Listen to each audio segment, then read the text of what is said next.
Jadi ini adalah Zeppelin dan bukan Zeppelin. Berikan saya pesanan. Kita akan merasa jauh lebih percaya diri semuanya. Seorang pelancong terkenal datang kepada Anda. Dan sekarang dengan pengalaman ini kami berharap bisa membangun Zeppelin lebih cepat.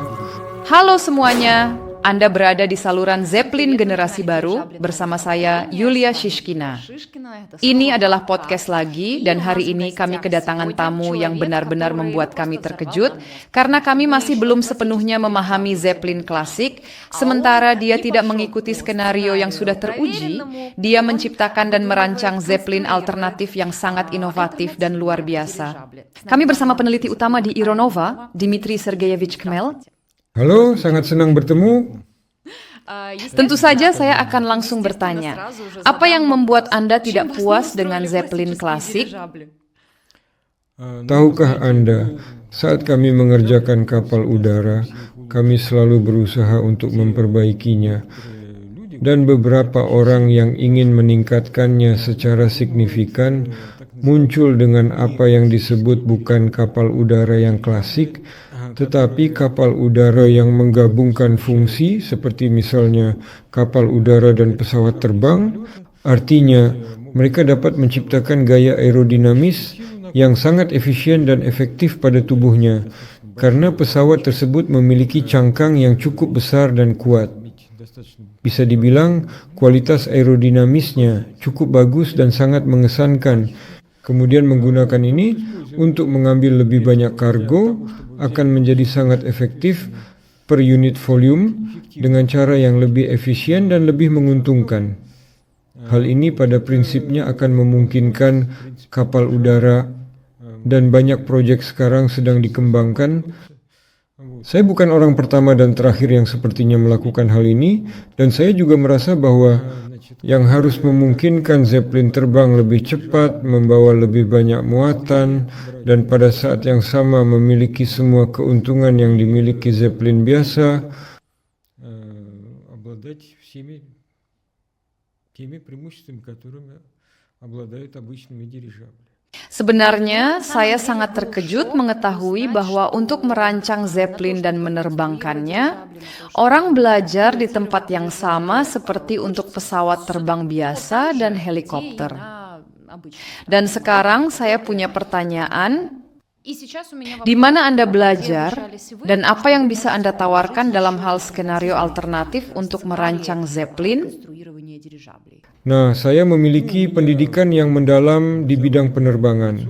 Saya lulus dengan prestasi dari Institut Penerbangan Moskow dengan spesialisasi yang sangat khusus dalam pembuatan helikopter, dan saya juga bekerja secara intensif dengan helikopter. Jadi saya juga terlibat dalam proyek helikopter yang sangat cepat, dan katakanlah saya memiliki beberapa pengembangan yang signifikan di bidang ini yang saya kerjakan dengan tekun. Kemudian saya sedikit lebih banyak tertarik sekali dengan Zeppelin, dan yang paling penting orang-orang membangun Zeppelin di sekitar, dan itu sangat menginspirasi saya untuk juga terlibat dengan perangkat ini. Apakah saya salah jika saya mengatakan bahwa pada akhirnya pendidikan ini, tetapi pekerjaan dengan Zeppelin itu sangat aplikatif, jadi tidak ada teori yang mendalam, setidaknya tidak sedalam yang ada pada helikopter dan pesawat terbang? Atau apakah saya salah? Sepertinya Anda belajar semua ini sendiri selama bekerja dengan cara yang luar biasa. Jadi Anda mengerti, sebenarnya tidak ada tempat di mana orang dilatih. Tidak ada spesialisasi yang mengajarkan orang untuk membangun Zeppelin. Namun, tentu saja, mereka yang bekerja dengan Zeppelin di sini dan di negara lain, sebagian besar adalah orang-orang dengan latar belakang pendidikan penerbangan yang terlibat dalam pembangunan pesawat terbang atau helikopter. Meskipun ada banyak orang dari bidang roket yang juga bekerja dengan kami. Jadi ada rekan-rekan dari MVPU Bauman dan dari Institut Penerbangan Moskow. Ada juga spesialis lain seperti katakanlah yang bukan dari bidang penerbangan. Mereka juga bisa terlibat dalam hal ini sampai batas tertentu dalam. Tapi sebenarnya pembangunan Zeppelin dimulai di negara kita, di Rusia, tepatnya pada periode Soviet dengan munculnya pembangunan Zeppelin. Di sana mereka mulai mempersiapkan para spesialis. Jadi di sana sudah ada Zeppelin pertama, tetapi ada keinginan untuk membangun seluruh armada Zeppelin. Dan segera mereka mulai mempersiapkan para spesialis dan orang-orang pergi ke sana, belajar di sana, dan sebenarnya dari merekalah terbentuknya tim-tim yang merancang dan membangun Zeppelin pada periode sebelum perang. Tapi sekarang tidak ada lagi. Kami tidak memiliki struktur organisasi seperti itu sama sekali. Tapi ada, katakanlah, pemahaman yang cukup mendetail tentang semua pertanyaan. Tidak bisa dikatakan bahwa para spesialis kami, termasuk saya, tidak memiliki teori. Kami tidak hanya mengambil dan membangun sesuatu begitu saja. Tentu saja ada buku, banyak buku yang ditulis pada tahun 30-an dan 40-an. Saat itu para ilmuwan yang cukup serius terlibat dalam hal ini. Mereka menulis banyak buku teks dan melakukan banyak penelitian tentang aerodinamika, dinamika, dan perancangan Zeppelin. Jadi kami mengandalkan ini pada orang-orang modern yang juga terlibat dalam hal ini. Dan ada seperti dalam setiap spesialisasi, perancangan pesawat terbang dan pesawat luar angkasa. Saya misalnya saat ini bekerja di bidang ini. Ada perancang dan ada pembangun. Jadi pada dasarnya ada teoritisi, tetapi teoritisi itu lebih dekat dengan perancang. Tentu saja meskipun dia seringkali mempertimbangkan semua aspek dan ada orang-orang yang telah menulis buku tentang topik ini. Anda sangat menyukai perangkat stratosfer. Jelaskan kepada orang awam apa perbedaan antara balon udara dan perangkat stratosfer. Saya akan mengatakan bahwa setiap perangkat yang mengapung di stratosfer memiliki volume yang jauh lebih besar dibandingkan dengan perangkat yang mengapung di sini dalam kondisi kita, karena densitas di sana lebih rendah. Jadi, jika di stratosfer misalnya densitasnya 20-30 kali lebih rendah, maka volumenya 20-30 kali lebih besar. Ini berlaku untuk balon udara dan Zeppelin yang juga dirancang untuk stratosfer agar bisa melakukan penerbangan terkontrol menggunakan Zeppelin. Jika cukup hanya mengapung, hanya bertahan di stratosfer, maka itu disebut balon udara, sebuah perangkat statis yang hanya menggantung. Dan apa yang membedakan mereka dalam hal perancangannya? Apa yang secara prinsip berbeda di antara keduanya?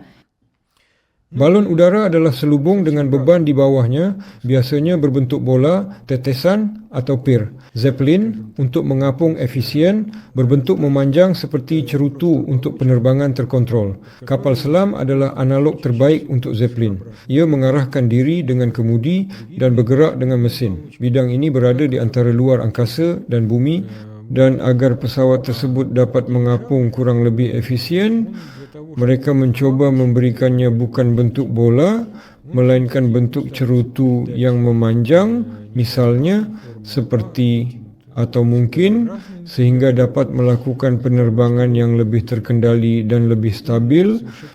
Jadi, seperti entahlah, mungkin kapal selam adalah analog terbaik untuk Zeppelin. Jadi, ia mengarahkan dirinya dengan kemudi, bergerak ke arah tertentu dengan bantuan mesin. Secara umum, bidang ini berada di antara luar angkasa dan bumi. Seperti ini adalah perangkat yang disebut ruang dekat. Nah, pertanyaan-pertanyaan ini pada dasarnya secara teknis sudah terpecahkan untuk bergerak dengan perangkat ini. Saya ingin mengatakan bahwa gerakan yang tidak teratur ini, yang pada dasarnya dilakukan oleh balon udara semacam ini, biasanya bergerak dalam lingkaran. Jadi itu cukup dapat diprediksi. Banyak yang ingin mengubahnya menjadi gerakan yang benar-benar terkontrol.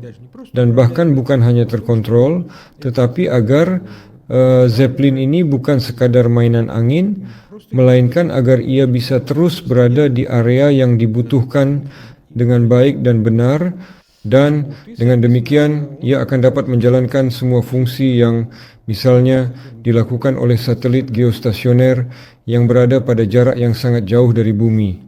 Ia dapat beroperasi pada ketinggian 20 atau 15 km di sini.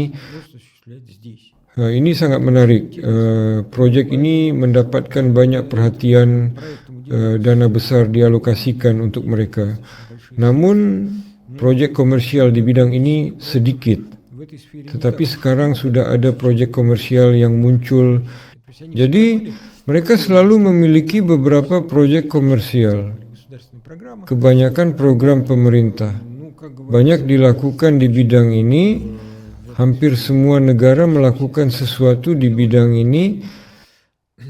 Banyak yang bergerak terkait dengan China.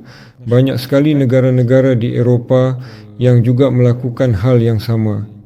Di sana ada proyek Thales Alenia untuk Zeppelin telekomunikasi stratosfer yang menggunakan energi matahari dan lain-lain.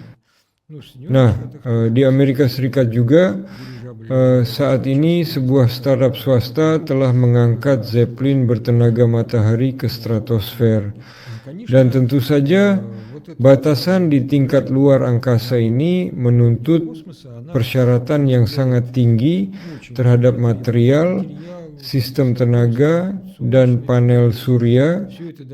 Semua ini harus berada di tingkat paling maju agar perangkat ini bisa bertahan lama di atas satu titik, karena ia harus bisa mengatasi angin yang bertiup ke arahnya. Dan sebenarnya fakta bahwa ini sangat sulit untuk dilaksanakan menjadi faktor penghambat. Oleh karena itu, perhatian yang sangat besar diberikan dengan khusus pada pengelolaan balon udara yang melayang dalam proyek Google Loon. Sedikit misalnya, balon udara digunakan untuk menyediakan internet. Ini adalah jaringan peluncuran balon udara. Mereka terus mengapung di sana, berada di langit selama sekitar setahun. Namun, mereka bisa dikendalikan dalam hal ketinggian dan mereka tidak kehilangan gas, jadi tanpa balas. Hampir tanpa balas, mungkin sedikit, tidak kehilangan gas saat dipanaskan. Selubung kuat dan bisa mengubah ketinggian dengan mengisikan udara dari atmosfer. Dengan demikian, mereka bisa berpindah dari arus yang membawa mereka ke timur, ke arus yang membawa mereka ke barat, dan melakukan manuver semacam itu dalam waktu 1 jam. Balon udara semacam ini sekarang bisa menggantung, misalnya, di dalam wilayah Moskow. Di dalam wilayah Moskow, mereka bisa berada di tempatnya sampai mereka terbawa ke utara atau selatan. Mereka melakukan ini tanpa mesin, tetapi energi matahari digunakan untuk mengubah daya apung, yaitu kekuatan aerostatik untuk mengubah ketinggian. Nah, dengan melengkapi balon udara seperti itu dengan sistem tenaga kecil, kita sudah bisa menahannya di atas area tertentu dengan cara yang sangat efektif dan efisien untuk jangka waktu yang lebih lama, tetapi hanya jika ada arus balik ini, tapi itu tidak selalu ada. Namun, di beberapa daerah di dunia, itu cukup sering muncul, jadi di sana kita bisa hampir selalu memanfaatkannya. Tapi, katakanlah proyek-proyek semacam ini juga sedang dikembangkan, ada kompetisi tentang hal ini, tetapi yang paling menarik tentu saja adalah Zeppelin yang sepenuhnya terkontrol. Ya, saya hanya ingin bertanya saja, apakah dia akan muncul sama sekali? Kita bisa mengapung di mana saja selama yang kita mau, pada ketinggian, tanpa mengganggu siapapun, sambil melihat semuanya. Kita juga ingin berada di sana, dan tempat penumpang. Tapi ini apa saya tawarkan kepada Fyodor Khodnikov. Langsung saja tema demi tema membaca pertanyaan dari kepala saya dan menjawabnya sendiri. Luar biasa. Jadi kita saling memahami dengan baik, ya. Kapan akan ada yang diperintah? Nah, misalnya Ada juga bidang yang banyak orang kerjakan, yang juga saya perhatikan, yaitu pesawat bertenaga matahari, yang mana juga bisa terbang di stratosfer, dan mereka juga bisa terbang seperti Zeppelin. Dengan demikian, mereka dapat mencapai ketinggian yang lebih tinggi dan bertahan lebih lama di udara, seperti halnya pesawat konvensional. Ini seperti dua arah bersaing di bidang ini. Pesawat tenaga surya dan Zeppelin, keduanya sedang dikembangkan. Untuk keduanya, dana besar dialokasikan, termasuk dana swasta. Banyak startup fokus pada pesawat. Paling sering pesawat mengalami kegagalan karena kecelakaan, karena bisa dibilang mereka sangat ringan sehingga rentan terhadap angin. Sementara itu Zeppelin dalam hal ini lebih stabil. Dia tidak akan jatuh, itu pasti, tetapi bisa saja terbawa angin. Dan sekarang pesawat itu sudah seperti ini, Zephyr, yang sudah dikembangkan dengan penuh dedikasi dan inovasi selama 2 dekade yang panjang dan penuh tantangan. Dan dia sudah berada di stratosfer, lapisan atmosfer yang sangat tinggi dan menantang selama sekitar sebulan. Dia bisa berada di sana selama sekitar sebulan. Durasi terbangnya sulit untuk diprediksi tepat, tapi dia bisa terbang di atas suatu area selama sebulan. Dia membawa beban yang kecil, tetapi ini menjadi kenyataan. Dan hal yang sama berlaku untuk Zeppelin. Mereka juga bergerak ke arah itu. Tentunya pasti Zeppelin seperti itu akan muncul dan juga akan sangat menarik sekali. Dan terpenting menguntungkan untuk penonton dan investor kami. Tentu saja, seperti semua yang baru, jika dapat direalisasikan, tentu memiliki prospek. Namun, langkah ini perlu diambil dan di pesawat ini teknologi terbaik diterapkan. Fotovoltaik, bahan konstruksi, kami juga berencana menciptakan Zeppelin pilot yang bisa dikendalikan. Harus ada selubung tahan lama, bahan kuat, dan sistem tenaga, serta pengendalian yang memungkinkan kontrol penuh. Semua ini harus berada di tingkat terdepan. Kami mengasumsikan hal yang sama dengan sangat hati-hati dan penuh perhitungan untuk membuat pesawat percontohan yang benar-benar dapat dikendalikan. Harus ada cangkang yang sangat tahan, harus ada bahan yang sangat kuat, dan yang terpenting, pembangkit listrik dan sistem kendalinya sesuatu yang memungkinkannya dikendalikan. Semua ini seharusnya berada pada tingkat lanjutan. Jadi ada kemungkinan untuk melampaui batas dan mengangkat diri sendiri. Kita tidak perlu mengangkat diri sendiri karena kita punya helium yang akan mengangkatnya sendiri. Yang perlu kita lakukan hanyalah tetap berada di atas tempat yang kita inginkan atau bisa dikendalikan. Dan pada saat yang sama, kami tentu saja berharap untuk menggunakan energi matahari dan menjadi sepenuhnya mandiri energi. Tapi di sisi lain, kami juga bisa menggunakan bahan bakar. Jadi ini juga menjadi salah satu alternatif. Selain itu, kapasitas angkut dari Zeppelin tinggi ini tentu jauh lebih besar dibandingkan dengan pesawat. Jadi, bahkan jika kita merancang pesawat yang setara untuk ketinggian tersebut, ukurannya ternyata bahkan lebih besar dari Zeppelin, karena harus memiliki rentang sayap yang sangat besar, harus ada sayap yang besar. Nah, tidak lebih besar dari Zeppelin, tetapi setidaknya pesawat ini harus memiliki ukuran yang cukup serius.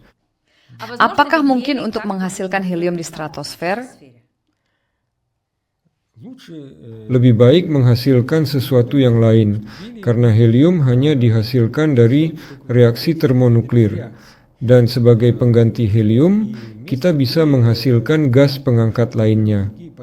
Misalnya, hidrogen bisa kita peroleh secara kimia dari beberapa sumber hidrogen. Ngomong-ngomong, untuk balon stratosfer, biasanya hidrogen yang digunakan karena itu cukup aman. Hanya saat pengisian itu memang menimbulkan beberapa bahaya.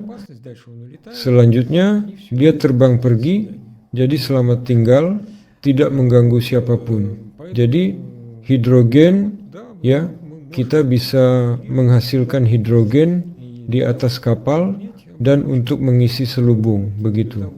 Untuk mengubah daya apung, mungkin lebih nyaman menggunakan cara lain, tanpa harus menghasilkan gas. Dan sebagai hal yang tentunya penting, pengisian gas tentu saja dipertimbangkan sebagai salah satu opsi. Jadi, Kita bisa saja membuang beban dan tetap mengapung, atau sebelum membuangnya kita bisa dengan cara yang berbeda menghasilkan atau melepaskan lebih banyak sejumlah helium dari tabung misalnya, atau menghasilkan hidrogen secara kimia. Jadi kita bisa dengan mudah mengisi selubungnya. Bahkan dengan hanya membuang beban, kita bisa tetap mengapung dalam waktu yang lama. Bukan hanya sehari, bukan hanya 1 hari saja. Banyak-banyak hari. Dan jika kita mengisi selubungnya, kita akan bisa berada di sana, di langit lebih lama lagi. Ide tentang perangkat hibrida, yang pada dasarnya merupakan alternatif untuk Zeppelin, adalah untuk menciptakan perangkat yang lebih multifungsi, sehingga bisa digunakan di berbagai bidang. Atau mungkin hanya karena itu menjadi lebih menarik. Nah, ada Zeppelin klasik yang sudah ada selama 300 tahun. Dan pada dasarnya semua orang puas dengan itu. Semua orang memahami keuntungannya. Dan kami ingin membuat yang seperti itu. Tapi Anda tidak berhenti di situ. Di Ironova, seperti di perusahaan lain tempat Anda bekerja sebelumnya, Anda menawarkan ide dan solusi yang menjanjikan, alternatif, dan orisinal. Untuk apa? Sebenarnya, saya pada dasarnya tentu saja juga pernah bekerja dengan Zeppelin klasik, dan sekarang saya juga terus melakukannya, bekerja di Departemen Jenis Umum, yaitu terutama dalam hal penampilan dan desain. Tentu saja perancangan di sini juga tidak kalah penting. Ya, karena ada beberapa pengembangan dalam hal ini, ada keinginan tertentu. Dan saya percaya bahwa sekarang dengan kemajuan teknologi yang pesat dan inovasi yang terus berkembang di berbagai bidang, termasuk dalam industri penerbangan, yang telah mengalami banyak perubahan signifikan seiring berjalannya waktu, kami yakin dapat memberikan solusi terbaik yang akan membuat Zeppelin lebih efisien dan efektif. lebih baik dalam hal apa? Lebih cepat, lebih tahan lama, dalam hal kapasitas angkut, lebih aman dan lebih awet. Lebih baik dalam aspek apa?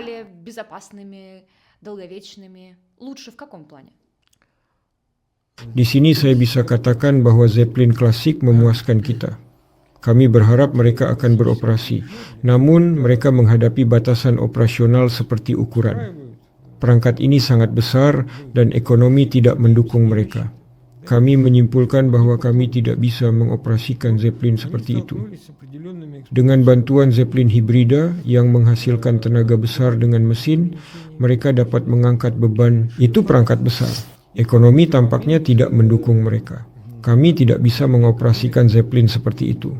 Zeppelin hibrida ini dengan tenaga mesin besar dapat mengangkat beban. Kami akan menyelesaikan hal-hal sulit bagi Zeppelin.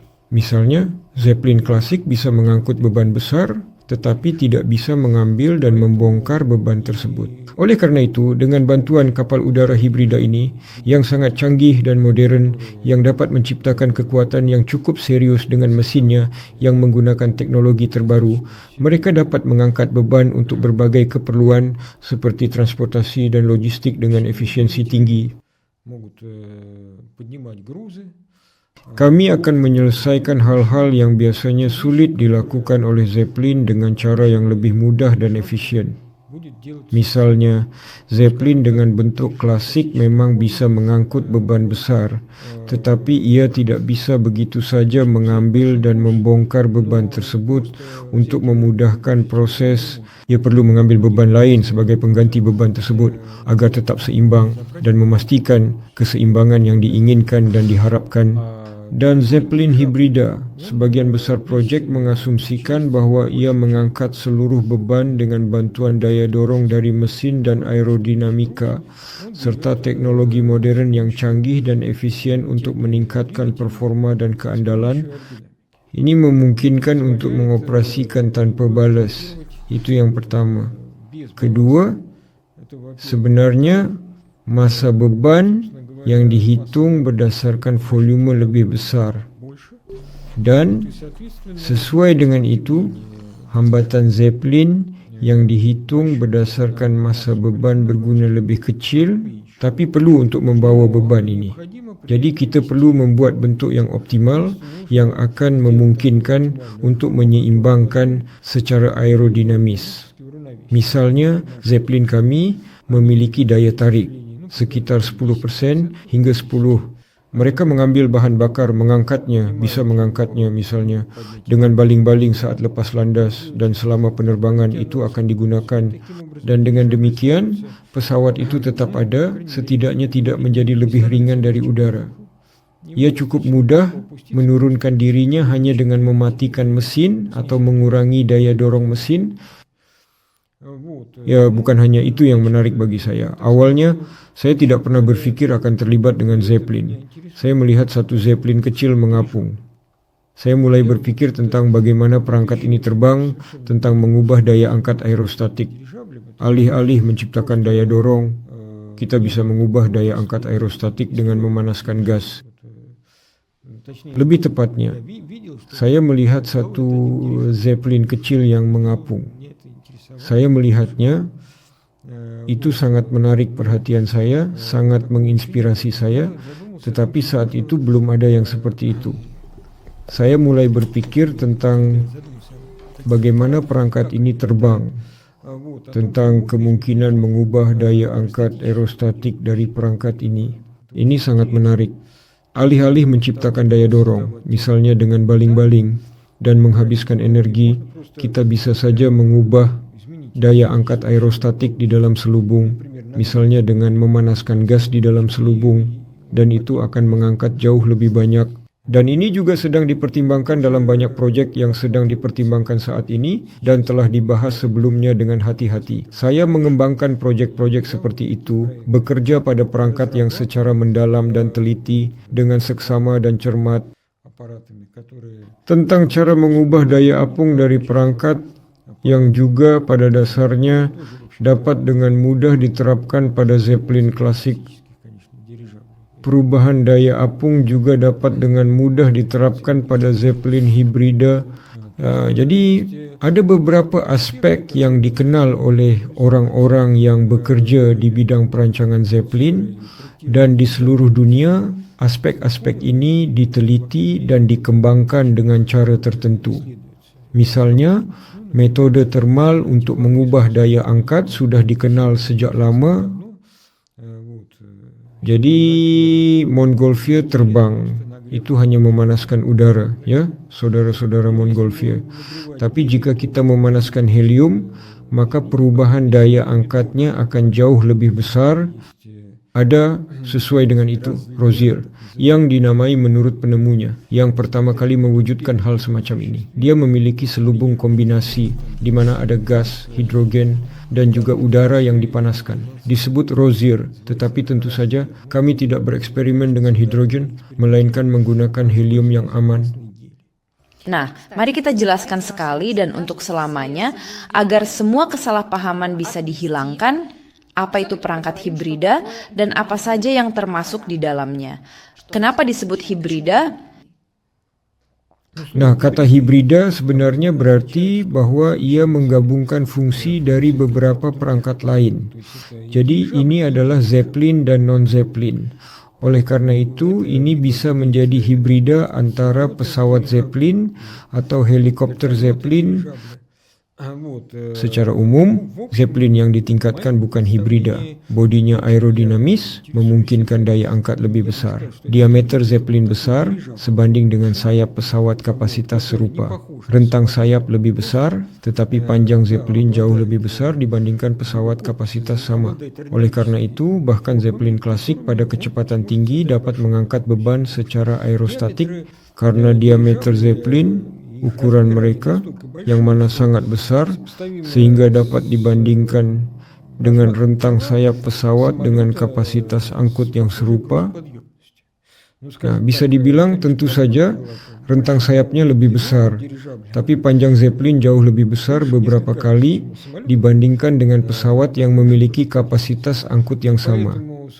Oleh karena itu, sebenarnya bahkan Zeppelin klasik pada kecepatan tinggi, ia dengan mudah mengangkat seluruh beban yang diangkutnya secara aerostatik. Ia bisa mengangkatnya pada kecepatan. Tapi ia juga perlu bekerja pada kecepatan rendah, perlu melayang, perlu membongkar, menyelam, dan berlabuh di suatu tempat. Oleh karena itu, Zeppelin biasa seimbang secara aerostatik, dan itu juga luar biasa untuk seimbang secara aerostatik. Untuk beberapa tugas, ini penting.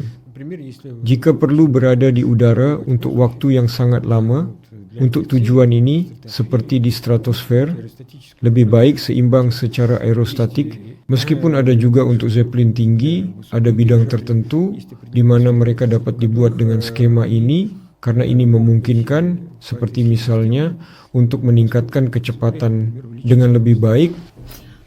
Saya tertarik dengan hal berikut. Tolong jelaskan tentang mekanisme kerjanya.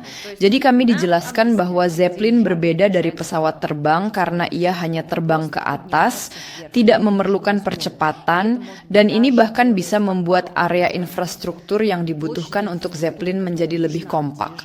Jika pesawat memerlukan landasan pacu yang panjang, Zeppelin tidak, ia hanya terbang ke atas. Nah, untuk Zeppelin hibrida, apakah ia tetap harus berakselerasi secara horizontal untuk beberapa waktu atau tidak harus?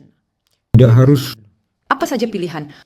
Jadi, ada opsi untuk hanya memutar baling-baling Zeppelin dan dengan cara itu mengangkat beban yang diperlukan dan saat terbang sudah menciptakan daya angkat aerodinamis pada bodi Zeppelin. Pada sayapnya, pada bodinya, kita bisa dengan baik menciptakan daya angkat, tapi untuk Zeppelin klasik biasa, agar dapat menyeimbangkan seluruh beban yang diangkatnya dengan baling-baling, beban yang begitu besar, ia perlu terbang dengan sangat cepat dan itu memerlukan biaya yang besar. Oleh karena itu, ada baiknya membuat selubung dengan bentuk aerodinamis sedemikian rupa sehingga dapat menciptakan daya angkat yang lebih baik dibandingkan dengan bentuk sigara biasa. Nah, kadang-kadang ada kalanya mereka dibuat sedikit pipih. Beberapa proyek bahkan membuatnya menjadi bentuk pancake.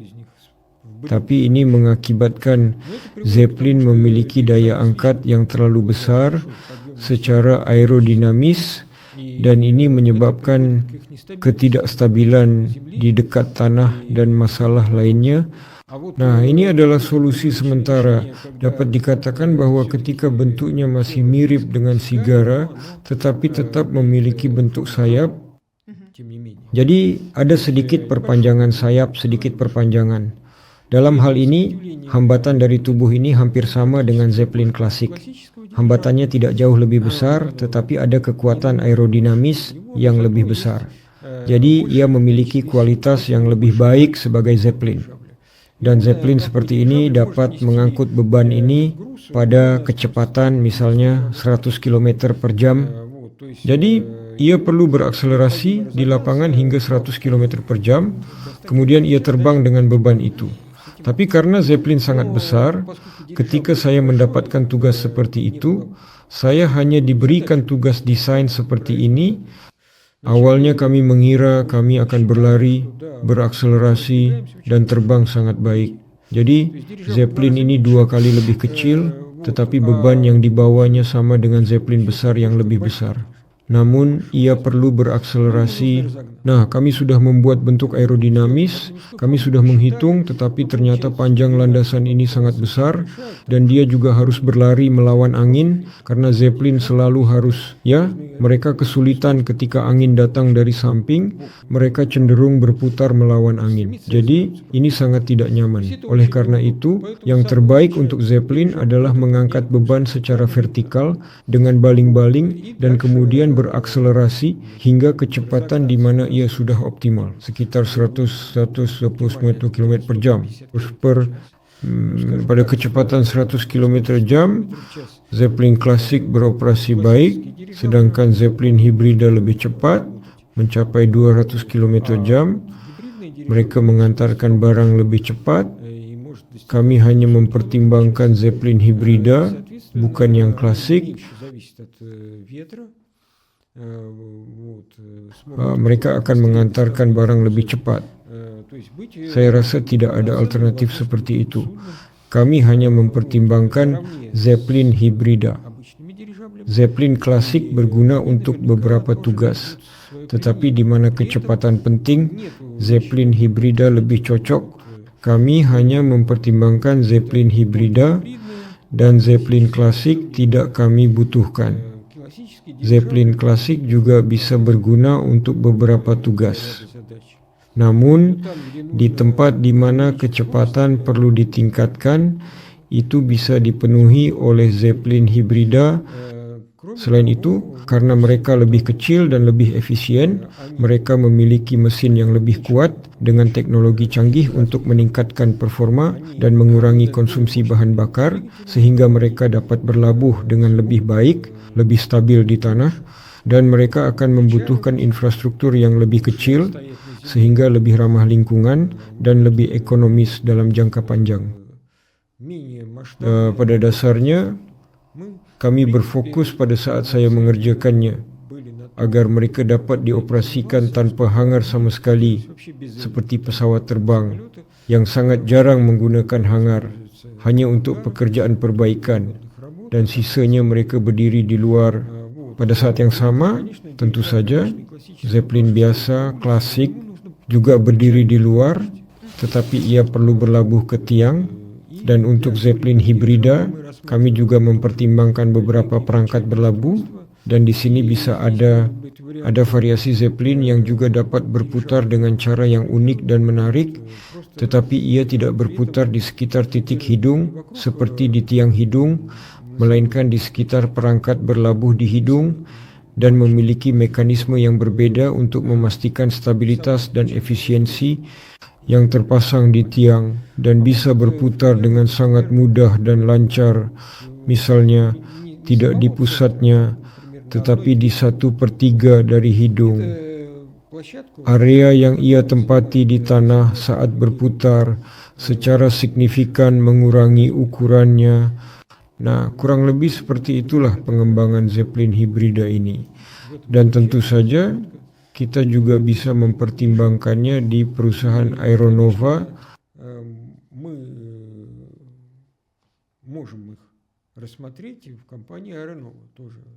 Kita bisa melakukan beberapa penelitian yang lebih nyata dengan lebih mendalam dan menyeluruh serta lebih terperinci. Karena sebelumnya ketika saya menangani masalah ini, mereka sudah cukup diproses dengan baik. Itu adalah proyek-proyek yang lengkap, sudah dibuat hingga tingkat desain proyek, sketsa proyek, tetapi tidak ada Zeppelin nyata seperti itu. Termasuk karena ini adalah perangkat besar. Ini adalah perangkat dengan kapasitas angkut 60, 100, 150 ton, 15 ton, dan Zeppelin seperti itu memerlukan dana tertentu, dan dana seperti itu tidak ada. Kami berhasil mengembangkan Zeppelin ini hingga tahap praproyek secara inisiatif dengan cukup rinci menghitung semua karakteristiknya dengan menggunakan spesialis yang baik, mereka yang telah bekerja dengan Zeppelin klasik. Nah, kebetulan ada pertanyaan. Koreksi saya jika saya salah. Jika saya tidak salah, tolong jawab pertanyaan saya. Roket telah diluncurkan sejak lama dan dengan sukses. Pesawat terbang-terbang dengan skala yang sama sekali tidak terbayangkan mengapa 200 tahun yang lalu Zeppelin berhenti beroperasi dan baru sekarang mereka diluncurkan kembali. Nah, itu sebenarnya tidak terjadi 200 tahun yang lalu. Bisa dibilang Zeppelin masih terbang hingga saat ini, termasuk Zeppelin hibrida yang telah dibangun, tapi tidak dalam jumlah sebanyak pesawat terbang, helikopter, dan juga pesawat terbang lainnya. Ya, tetapi ini terjadi pada saat tertentu dan sangat spesifik, dalam waktu yang sangat spesifik, ketika persaingan antara kedua jenis transportasi ini menyebabkan industri penerbangan dan juga helikopter yang muncul setelahnya menjadi pesaing yang sangat signifikan bagi mereka sedikit. Dan faktanya, bahkan di lingkungan industri, mereka tidak disukai. Inilah spesialis pesawat terbang, mereka tidak selalu memiliki sikap yang baik terhadap pesawat. Hal yang sama berlaku untuk spesialis helikopter.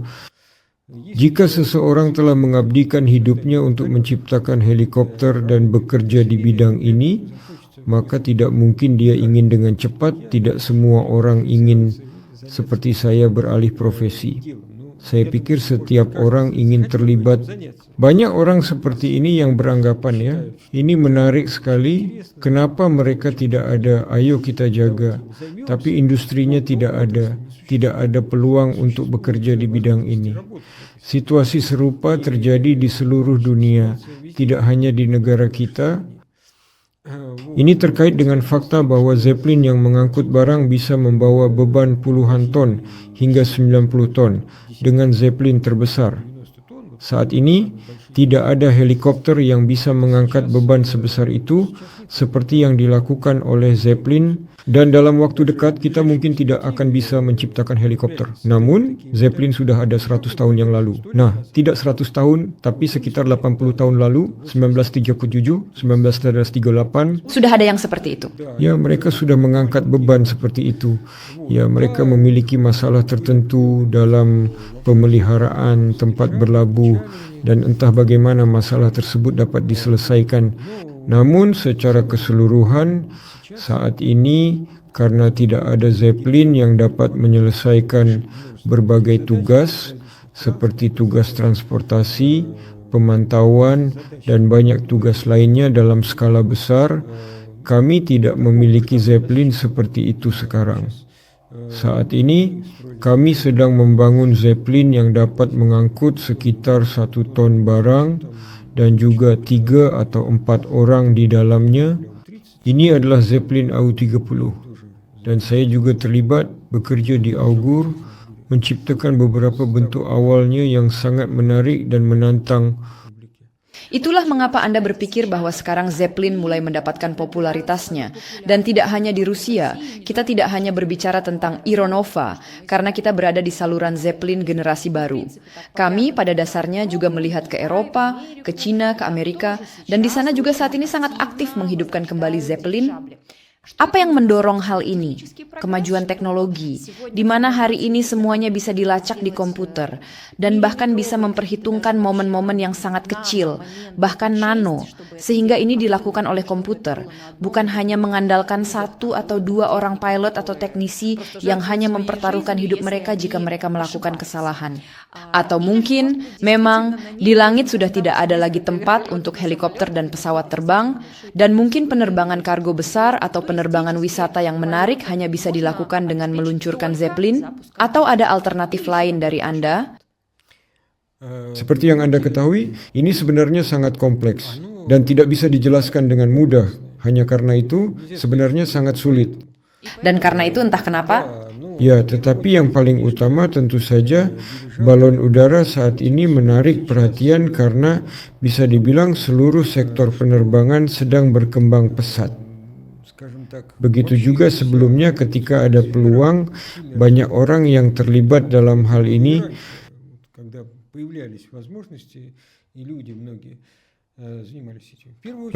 Pertama-tama saya rasa sejarah tidak mengenal bentuk subjunktif. Dan memang keadaan tidak mendukung. Ada orang-orang yang terlibat dengan balon udara, jumlahnya tidak terlalu banyak. Ada beberapa program pendanaan kecil, tetapi tidak ada yang serius, benar-benar serius. Jika pesawat didanai pemerintah atau swasta, setelah 20 tahun, operasi dimulai dengan 100-200 ribu pesawat terbang. Situasi serupa bisa terjadi dengan balon udara. Jika ada 100-200 ribu pesawat terbang, bisnis sukses. Situasi serupa mungkin terjadi pada balon udara. Jika ini balon udara nyata, kekurangan seperti kecepatan pengangkutan bisa diatasi. Kebutuhan menyelesaikan tugas muncul. Nah, jika ini adalah balon udara yang nyata, baik skema klasik maupun skema hibrida, yang akan memberikan kenyamanan lebih, seperti dan dengan lebih baik lagi dan lebih nyaman, maka kekurangan-kekurangan, misalnya dalam hal kecepatan pengangkutan barang, bisa mereka atasi. Oleh karena itu, faktor-faktor ini berkumpul dan kebutuhan untuk menyelesaikan tugas muncul, sementara menyelesaikannya bisa sulit. Mengangkat dan memindahkan barang besar ke jarak jauh atau mengangkat barang besar. Ada masalah dengan barang besar. Tugas untuk tetap berada di udara lama. Ini adalah satelit atmosfer atau balon udara biasa yang hampir tidak menghabiskan energi saat melayang. Misalnya, mengangkat barang-barang yang sangat besar dan memindahkannya ke jarak yang sangat jauh, atau sekadar mengangkat barang besar untuk pengiriman. Ada masalah dengan barang-barang besar yang tidak dapat dibagi. Atau misalnya, tugas untuk tetap berada di udara dalam waktu lama untuk pemantauan misalnya. Lokadin ini adalah satelit atmosfer yang disebut demikian yang sangat penting dalam penelitian cuaca dan iklim. Bahkan balon udara biasa karena bergerak dengan kecepatan rendah, menghabiskan sedikit energi dan dapat digunakan untuk berbagai aplikasi. Artinya saat melayang hampir tidak menghabiskan energi sama sekali, seperti pemantauan lingkungan dan komunikasi. Dan ini adalah keuntungan dari balon udara, bisa dibilang ada, dan itulah sebabnya ada ketertarikan terhadap mereka dalam bidang pemantauan. Artinya, mereka bisa melakukan patroli, melakukan pengintaian, dan penelitian. Misalnya, balon udara U-30 dibuat untuk memantau objek infrastruktur. Dia melakukan pemantauan terhadap objek-objek ini dengan sangat efektif dan berhasil mengumpulkan cukup banyak informasi. Nah, saat ini balon udara tinggi semakin menarik perhatian karena di ketinggian ceruk ini belum terisi dan ada peluang memanfaatkan energi matahari untuk waktu lama. Masalah yang tidak bisa diselesaikan satelit seringkali bisa diatasi balon udara. Untuk pariwisata, balon udara klasik lebih cocok, sementara yang hibrida bisa menjalankan semua fungsi yang disebutkan. Dan secara umum pertanyaan-pertanyaan yang tidak bisa diselesaikan oleh satelit, seringkali balon udara semacam itu bisa menyelesaikannya. Apakah saya mengerti bahwa untuk tujuan pariwisata, sebagai cara termudah dan aman menggunakan balon udara klasik lebih cocok, sementara yang hibrida bisa menjalankan semua fungsi yang Anda sebutkan? Nah, Anda tahu saya tidak akan mengatakan begitu.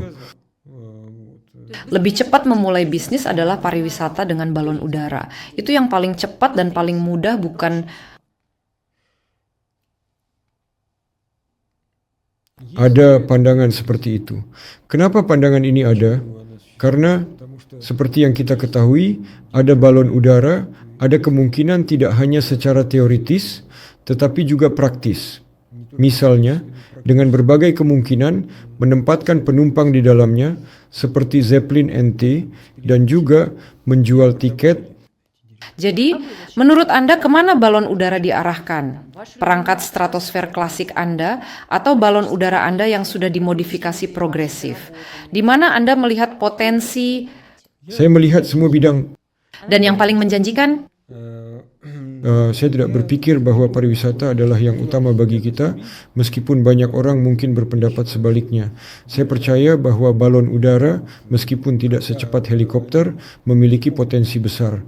Ketika mereka bisa terbang setara dengan helikopter, mungkin lebih lambat, tetapi terbang dengan pasti, mencapai tujuan yang diinginkan dengan cara yang lebih ramah lingkungan dan efisien. Nah, pada dasarnya, balon udara di masa lalu melakukan hal itu. Mereka terbang misalnya dari Berlin, tiba di Los Angeles, di Rio de Janeiro misalnya. Jadi mereka bisa menyelesaikan tugas pengangkutan barang dan juga tugas pengangkutan orang seperti yang dilakukan di masa lalu dan seterusnya. Tapi pengangkutan orang itu sendiri juga bisa sangat menarik karena pasti akan sebanding dengan kecepatan kereta cepat yang luar biasa, tetapi juga memberikan kesenangan yang tertentu dan menakjubkan karena kita merasakan sensasi terbang dan pengalaman yang unik. Dan sebenarnya ini lebih mungkin adalah kapal pesiar. Maksudnya ini adalah kapal yang terbang, memungkinkan orang untuk menikmati, bisa dibilang, pemandangan, dan berhenti di suatu tempat untuk mengenal keindahan lokal atau tempat-tempat wisata.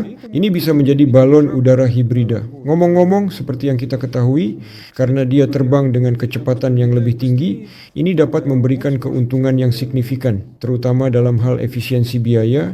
Dia bisa banyak, katakanlah, mengembalikan biaya dalam versi penumpang. Karena sama seperti di kereta cepat, orang-orang akan membeli tiket, mereka akan memiliki pilihan. Entah misalnya di kabin selama 3-4 hari dan di suatu tempat di timur jauh, atau dalam perjalanan cepat dalam 1 hari. Nah, juga dalam kondisi yang baik, mungkin bahkan di kabin tidak kalah nyaman dibandingkan dengan balon udara klasik. Kenapa tidak? Kenapa tidak membiarkan diri kita menikmati itu? Atau balon udara jet pribadi. Ya, balon udara pribadi juga menarik bagi banyak orang. Nah, saya pikir ketika mereka muncul, maka akan ada yacht yang dibangun, artinya akan ada generasi baru, akan ada orang-orang yang berlayar demi bisa dibilang kondisi-kondisi yang agak Spartan, seperti Fyodor Konyukov. Anda seolah-olah telah sepakat dengan saya dalam setiap jawaban Anda, seolah-olah Anda tahu pertanyaan apa yang akan muncul selanjutnya. Fyodor Konyukov, seorang petualang terkenal, datang kepada Anda dan meminta proyek untuk balon udara karena dia bermimpi melakukan perjalanan keliling dunia dengan balon udara. Bagaimana itu terjadi? Bagaimana akhirnya? Dari mana semuanya dimulai? Nah, tidak sepenuhnya begitu. Tentu saja tidak sama sekali. Kami pernah berkunjung ke rumah Fyodor Konyukov yang terkenal, seorang petualang dan penjelajah yang telah melakukan banyak ekspedisi luar biasa bersama teman-teman saya dari perusahaan kami, di mana kami membangun balon udara yang sangat besar dan indah. Ada teman-teman saya, karena dia adalah seorang pengembara udara, dan sekarang dia serius menggeluti hal ini. Ngomong-ngomong, di Augur, kami juga pernah melakukan pencatatan rekor dengan balon udara. Dan Fyodor Konyukov, dia telah mencetak, katakanlah, sejumlah rekor melakukan perjalanan keliling dunia dengan balon udara. Semua orang tahu tentang itu. Dia menceritakan kepada kami dengan cara yang sangat menarik bagaimana itu terjadi. Ini benar-benar sebuah prestasi yang luar biasa yang dia lakukan. Tapi dia memang nekat, itu jelas. Ya, tidak bisa dipungkiri. Yang terpenting adalah dia tentunya sangat tertarik dengan bidang ini, karena dia sudah berhubungan dengannya dengan penuh minat dan antusiasme. Sebenarnya, bukan dia yang mencariku, tetapi aku yang menawarkan dengan sangat bersemangat untuk melakukan penerbangan yang sangat terkontrol dan sangat menarik. Karena, misalnya, sudah ada beberapa orang yang melakukan penerbangan keliling dunia dengan balon sebelum Fyodor Konyukov. Perjalanan keliling dunia dengan glider, dengan pesawat juga sudah ada preseden penerbangan tanpa henti, termasuk itu menakjubkan. Balon udara LZ-127 melakukan perjalanan keliling dunia dengan cara yang spektakuler. Tapi itu adalah perjalanan udara yang menakjubkan dengan banyak pemberhentian di mana ia berlabuh, mengisi bahan bakar dan sebagainya. Sangat mungkin sekali untuk membuat dan merancang sebuah kapal udara yang canggih dan modern. Dan itu mungkin bukan hanya kapal udara yang sangat besar, di mana seseorang dapat dengan nyaman berlayar keliling dunia. Ini akan menjadi penerbangan yang sangat terkendali. Ini akan menjadi titik pendaratan yang sudah diketahui sebelumnya. Beberapa rute yang dapat dipilih adalah yang paling nyaman dan efisien. Karena dalam penerbangan seperti ini misalnya, bola-bola ini menimbulkan bahaya yang sangat serius bagi pesawat apapun. Anda dapat berlayar dengan aman dan hati-hati menjauh dari badai petir ini, mencoba menyiasatinya, memilih rute sekali lagi memilih rute negara-negara yang bisa dibilang adalah rute penelitian yang paling nyaman sehingga lebih mudah untuk menyetujui rute perjalanan. Nah, sebenarnya ide ini muncul saya membuat proyek semacam itu. Sebuah bentuk awal. Agar disetujui, saya mengusulkannya dengan hati-hati dan teliti, dan itu telah dipertimbangkan dengan seksama dan penuh pertimbangan. Tapi tentu saja Fyodor Konyukov ingin agar ini menjadi sesuatu yang modern.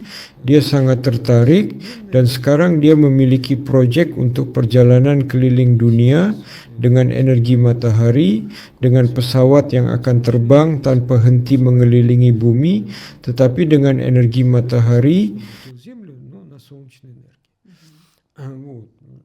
Dia bilang bahwa inilah yang sebenarnya sangat menarik baginya, dan kebetulan karena saya telah bekerja dengan balon udara yang menggunakan energi matahari. Saya juga terlibat dalam proyek-proyek ini, seperti untuk proyek stratosfer. Misalnya proyek seperti ini tentu lebih mahal, tetapi ramah lingkungan dan seolah-olah menunjukkan kemungkinan masa depan. Dan ngomong-ngomong, di dunia juga ada proyek-proyek seperti ini. Baru-baru ini di Eropa muncul proyek seperti itu, di mana orang-orang berlayar dengan balon udara mengelilingi bumi tanpa henti. Mereka menggunakan energi matahari, semuanya berjalan baik, pemandangan yang indah terbuka, dan mereka... Anda sepakat dengan Konyukov? Dengan Konyukov, kami sepakat bahwa katakanlah proyek semacam itu mungkin ada yang dia inginkan. Tidak ada uang. Tapi katakanlah proyek-proyek yang sudah dipromosikan oleh Fyodor Konyukov yang ada di situsnya dan sebagainya, yang sedang mencari investor, itu sedikit berbeda. Kami belum sampai ke tahap itu. Itu terjadi sekitar tahun 2017-2018 dan kemudian ada pandemi lagi seperti yang kita tahu dan lain-lain. Jadi karena beberapa alasan yang berbeda-beda dan beragam, kami belum bertemu. Fyodor, cepatlah, segera. Dmitri Sergeyevich tidak akan punya waktu untuk mengurusmu. Saya penasaran perasaan saat apa yang Anda rancang, apa yang Anda buat dengan tangan Anda, yaitu ide Anda menuliskannya kertas atau dalam bentuk digital. Apa yang Anda rasakan ketika Anda melihat alat ini, ketika Anda bisa menyentuhnya ketika ia terbang? Nah, kami merasakan emosi positif. Saya menyukai Anda memiliki kerendahan hati, dilakukan setiap orang kedua. Anda tahu, seperti yang sering dikatakan oleh banyak orang, saya selalu tertarik dengan hal ini, bahkan jauh sebelum itu. Ada satu balon udara besar di perusahaan yang terbang tinggi di langit. Saya pada prinsipnya dengan penuh perhatian melihat balon udara besar itu, dan kemudian dengan tekad yang kuat saya mulai bekerja dengan mereka. Dan ketika mereka terbang di penerbangan pertama, itu tentu saja adalah pengalaman yang tak terlupakan. Dan itu adalah sesuatu yang berbeda. Tidak seperti dengan pesawat. Karena ada perasaan tertentu bahwa alat ini tidak akan jatuh. Perasaan itu ada. Dengar, ketika roket lepas landas di Baikonur, semua orang melompat, bersorak. Anda tidak merasakan kebahagiaan seperti, saya tidak tahu, saat kelahiran anak balon udara terbang. Ya, tentu saja. Semua orang yang terlibat, bahkan tidak harus saya yang menciptakannya, tetapi hanya bahwa kami bekerja di atasnya. Ya, semua bersama-sama di sana. Ada kepala perancang, ada bisa dibilang para pemesan yang ingin terbang dengannya.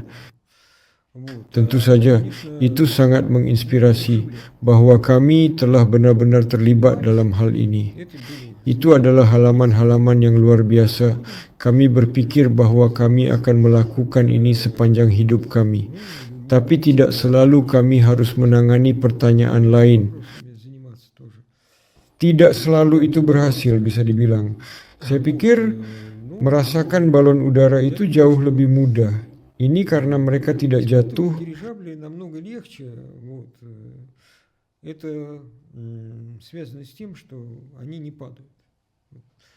Ada beberapa bahaya, ini jauh lebih nyaman dan sederhana, jadi perancangan balon udara bukanlah proses yang rumit, lebih mudah dan murah untuk dirancang. Dan ketika balon udara itu terbang, penting untuk memastikan ia memiliki karakteristik penerbangan baik, menjadi alat kerja baik untuk pariwisata, pengangkutan barang, dan pemantauan. Penting memastikan karakteristik penerbangan baik untuk pariwisata, pengangkutan, dan pemantauan. Melihat manfaatnya, kita akan lebih percaya diri. Ciri-ciri penerbangan agar menjadi pekerja keras yang baik untuk pariwisata, untuk pengangkutan barang, untuk monitoring, atau untuk keperluan lainnya. Untuk itu semua dapat bermanfaat. Ketika kita mencapai tahap operasional ini, ketika kita melihat manfaat yang jelas dan sangat nyata serta benar-benar bermanfaat dari mereka, tentu saja kita akan merasa jauh lebih percaya diri dan yakin serta mantap. Kerendahan hati Anda tidak akan membiarkannya. Anda sekarang mengembangkan balon stratosfer dengan Baumanka. Apa itu? Ceritakan hal ini. Ini adalah proyek yang muncul sebenarnya sekarang di Aeronov, dan Fyodor mendukungnya karena saya telah menceritakan kepadanya tentang apa yang saya kerjakan. Fyodor поддержал, скажем так. Да. Поскольку я ему рассказывал о том, чем я занимался. Sebelumnya, kami melakukan peluncuran aerostat. Itu terjadi pada tahun 23. Katakanlah, pada waktu itu ada masalah tertentu dengan aerostat yang mengapung bebas, yang mana terkait dengan fakta bahwa mereka sebenarnya tidak bisa berada di langit selamanya. Mereka biasanya turun setelah 1 hari. Sebagian besar yang diluncurkan secara terus-menerus, seperti son meteorologi, mereka terbang dan dalam waktu 1 jam sudah turun, umumnya. Namun son ini menemukan aplikasi khusus untuk penelitian atmosfer dan untuk penelitian peralatan. Ada orang-orang yang hanya mengerjakan ini. Ada banyak pertanyaan yang mereka selesaikan, meskipun ini hanya selubung lateks biasa atau selubung film yang diisi dengan gas dan mengangkat beban tertentu. Mereka menyelesaikan banyak tugas, termasuk penelitian luar angkasa. Mereka terbang tinggi, tetapi waktu di ketinggian terbatas karena kebocoran gas dan selubung memanas, melepaskan gas. Suhu turun, daya apung hilang, tetapi mereka memiliki waktu terbatas untuk berada di ketinggian.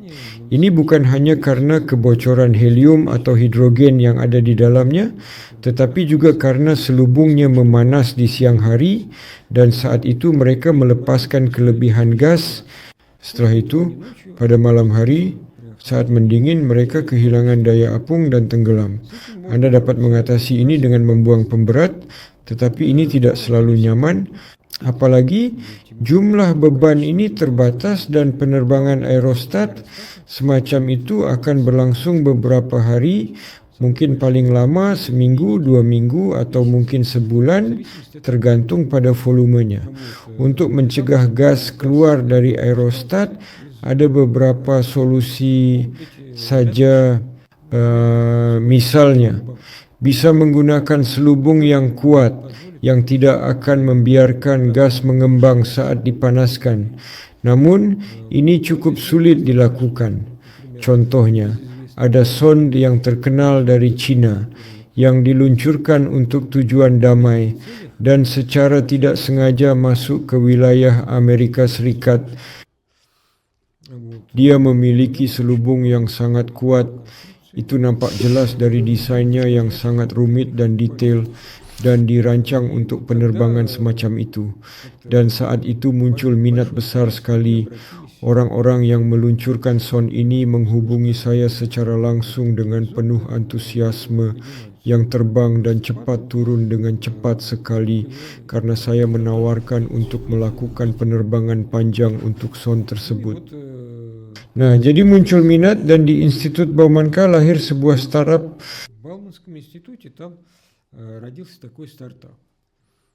Nah, bagaimana kalau kita meluncurkan perjalanan keliling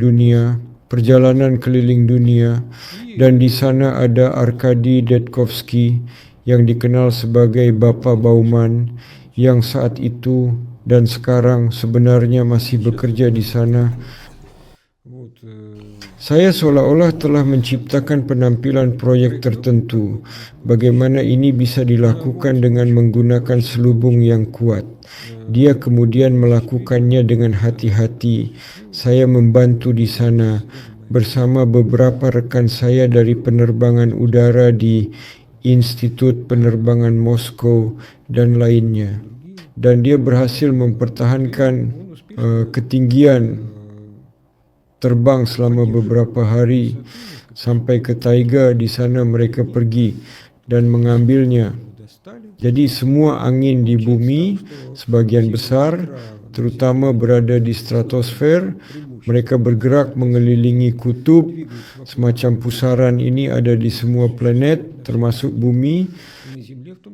Tapi sebenarnya kadang-kadang angin ini mengubah arah, yaitu biasanya mereka bertiup ke arah timur. Angin ini di belahan bumi kita, setidaknya di sebagian besar ketinggian. Dan sebenarnya aerostat, jika kita melepaskan semacam aerostat di sini, maka ia bergerak dengan kecepatan kereta kurir tanpa memiliki mesin atau apapun dan bergerak. Ini paling sering digunakan untuk tujuan ilmiah sekarang. Meskipun di sini bisa ada banyak tugas untuk pemantauan,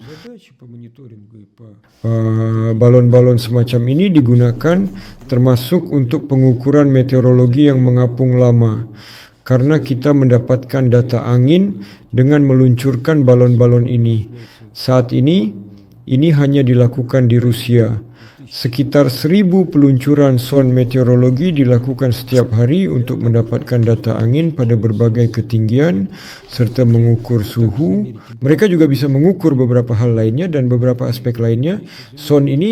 Saat ini ada son yang mengapung lama di dunia, yang dirancang untuk mengapung lama dan juga melakukan berbagai pengukuran meteorologi serta bermanuver pada ketinggian dengan variasi cara yang berbeda-beda. Aeronova juga tidak mengabaikan son, sebenarnya mempertimbangkan semua jenis aerostat, stratosferik, semuanya menarik, kita akan mencoba semuanya. Anda adalah orang yang telah melihat dari nol hingga awal operasi, bagaimana aerostat muncul, dan banyak orang penasaran berapa lama kita harus menunggu untuk dirigible. Berapa lama rata-rata waktu yang dibutuhkan dari beri saya pesanan, apa yang harus dilakukan dirigible ini, fungsi apa yang harus dijalankan hingga dirigible terbang, berapa lama waktu yang diperlukan.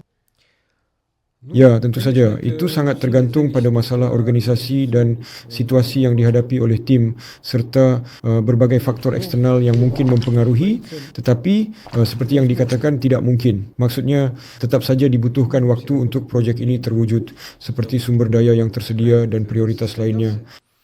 Nah, mungkin Anda bisa mengingat waktu terbaik dan yang paling lama seperti dari pengalaman Anda. Ya, tentu saja saya akan ingat dengan baik, tetapi saya langsung katakan bahwa sekarang kami berencana untuk melakukannya lebih cepat. Ya, tentu saja sekarang kami ingin memproduksi dirigible yang cukup kecil, tetapi sudah sepenuhnya fungsional dan efisien, dan yang bisa digunakan untuk memahami banyak hal, melakukan penelitian dengan lebih baik, dan kemudian digunakan lebih lanjut. Kami berencana untuk melakukannya lebih cepat daripada sebelumnya. Dulu di Afgur kami merancang dirigible, misalnya dirigible untuk 10 orang.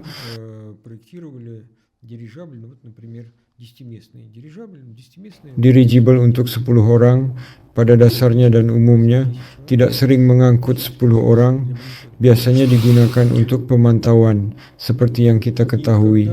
Dan ketika sebenarnya pada awalnya hanya ada gambar dari dirigible ini yang sangat penting. Jadi kami bahkan tidak memiliki desain sketsa yang sangat terperinci. Tapi orang-orang melihat bahwa ada perangkat 2 tempat duduk misalnya, pada saat itu sudah dibangun, mereka tertarik dan mereka hampir segera ingin membeli dirigible ini. Jadi tidak seperti biasanya. Biasanya prosesnya berjalan melalui beberapa tahap, dimulai dengan pengembangan desain sketsa, kemudian prototipe, dan akhirnya penggunaan secara massal. Prototipe ini hanya bersifat eksperimental. Di sini semuanya ada dalam satu paket. Mereka adalah prototipe, mereka juga untuk dijual, mereka sudah terbang, mereka juga menghasilkan uang, dan klien puas dengan mereka. Tapi periode ini, waktu yang kami habiskan, kami merasa seberapa lama. Sekarang, setelah waktu berlalu, tentu saja kami menyadari bahwa itu adalah periode yang sangat singkat. Semuanya hanya memakan waktu kurang dari 3 tahun. Jadi, dari gambar yang ada, kemudian muncul pekerjaan, dan ada pesanan untuk dirigible ini, tentu saja sangat singkat sekali. Perusahaan mulai merancang, mengembangkan, membangun, dan menciptakan selubung segala sesuatunya. Dan penerbangan pertama itu berlangsung, itu sekitar 2,5 tahun, dan kemudian ada lagi. Proses ini melibatkan banyak tahapan, termasuk penelitian, pengujian, dan evaluasi yang mendalam. Setiap langkah diambil dengan hati-hati untuk memastikan keberhasilan. Secara umum, tentu saja harus ada periode di mana dirigible disempurnakan, ia terbang dengan anggun dan efisien, dan pasti akan ada perbaikan lebih lanjut yang signifikan dan berkelanjutan. Mungkin dalam hal ini kita bisa mengembangkan modifikasi lebih lanjut dan membangun dirigible lebih cepat. Semoga Aeronova tapi sekarang waktu mendorong percepatan semua tempo ini, dan kami sudah mengetahui dengan pengalaman ini, kami berharap bisa membangun dirigible lebih cepat. Nah, saya berharap Anda sukses. Kami semua penonton saluran ini pasti berharap sukses untuk Aeronova dan para karyawannya, serta semoga ada dana, semoga ada orang-orang agar semua impian kita akhirnya terwujud. Terima kasih atas wawancara dan kehadiran Anda di podcast kami. Bersama kami adalah Kepala Peneliti Aeronova, Dmitry Sergeyevich Khmel, perancang dirigible yang sebenarnya. Terima kasih atas dialog dan perhatian Anda. Ini tentu saja adalah perancang dirigible yang benar-benar sebenarnya. Terima kasih sekali atas dialog ini. Terima kasih atas perhatian Anda.